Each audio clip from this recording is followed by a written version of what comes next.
Mahanadi serial நாளைக்கான ப்ரோமோல பார்த்தீங்கன்னா விஜய் காவிரிக்காக அவங்க பாட்டி எல்லாருக்கிட்டையுமே ரொம்பவே சண்டை போடுறாங்க. ஆனால் அவங்க பாட்டியோ காவிரி இதுக்கப்புறமா உன் வாழ்க்கையில் இருந்தால் கண்டிப்பாக உன் வாழ்க்கை நல்லா இருக்காது, அவளை விட்டு விலகிடு, அதுதான் உன் வாழ்க்கை நல்லதுன்னு சொல்லிட்டு அட்வைஸ் பண்ணுறாங்க.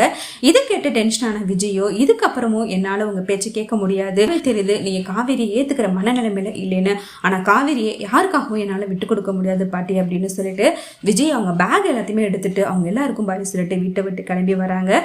பாட்டி தாத்தா எல்லாரும் சேர்ந்து விஜயை எவ்வளவோ எடுத்து பாக்குறாங்க. ஆனா விஜய் முடியவே முடியாதுன்னு சொல்லிட்டு காவிரியுடைய வீட்டுக்கே வந்துடுறாங்க. விஜய் அவங்க பேக்கோட வந்து நிற்கிறத பார்த்துட்டு காவேரி அம்மா எல்லாரும் பயங்கரமாக ஷாக் ஆகிறாங்க.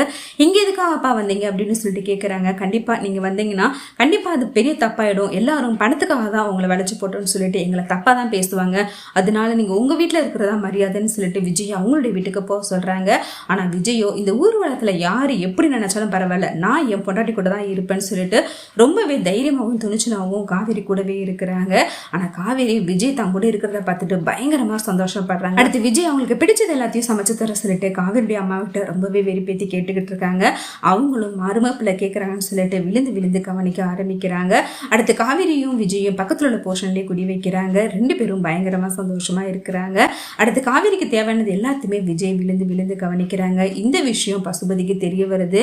விஜயும் காவிரியும் பிரிக்கணும்னு நினைச்சு நம்ம ஒரு பிளான் போட்டா இவங்க ரெண்டு பேரும் சேர்ந்து ஒன்னா வாழ ஆரம்பிச்சுட்டாங்களேன்னு சொல்லி ராகினியும் பசுபதியும் சேர்ந்து பயங்கரமா பிளான் போட்டு அவங்க ரெண்டு பேரையும் பிரிக்க திட்டம் போடுறாங்க. ஒரு பக்கம் யமுனா காவேரி விஜய் சேர்ந்துக்கிறத பார்த்துட்டு பயங்கரமா சந்தோஷப்பட்டு, அப்ப அந்த காவேரி நம்ம வாழ்க்கை விட்டு தொலைஞ்சா இதுக்கப்புறம் நிவின் காவேரி நினைச்சு இருக்க மாட்டாருன்னு சொல்லிட்டு ஒரு பக்கம் சந்தோஷப்படுறாங்க.